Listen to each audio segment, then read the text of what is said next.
Баршаңызға сәлем. Мың бір кеңес арнасында кезекті пайдалы ақпаратпен бөлісетін боламын.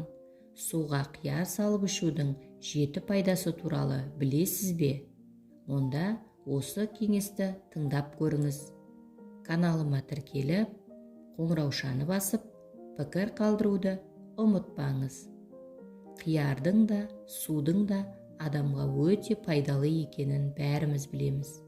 Қияр салынған су ыстықта шөл басады, яғни ағзаны пайдалы заттармен байытады. Бұның 7 пайдасы бар. Бірінші, қияр су бүйректегі тасты, яғни натрий қоспаларын шайып әкетуге қуатты болады.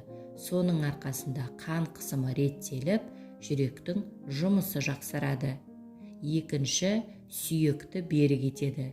Қиярда К дәрумені мол болады. Ол сүйектің қатты болуына, берік болуына әсер етеді. Үшінші, дәрумен мен минерал береді. Қиярдың құрамында А және С дәрумені, марганец мол болады. Бұлардың ағзаға қажет екенін айтпаса да түсінікті. Төртінші, қиярлы су аурудың алдын алады. Көз ауруы, диабет пен Альцгеймер ауруының алдын алу үшін көбірек қияр суын ішу керек. Қияр суда антиоксидант жоғары болады, ал антиоксидант ағзаны күйзелістен арылтып, қартаюдың алдын алады. Бесінші, зиянды улы заттардан ағзадан шығарып тастауға қияр судың пайдасы мол.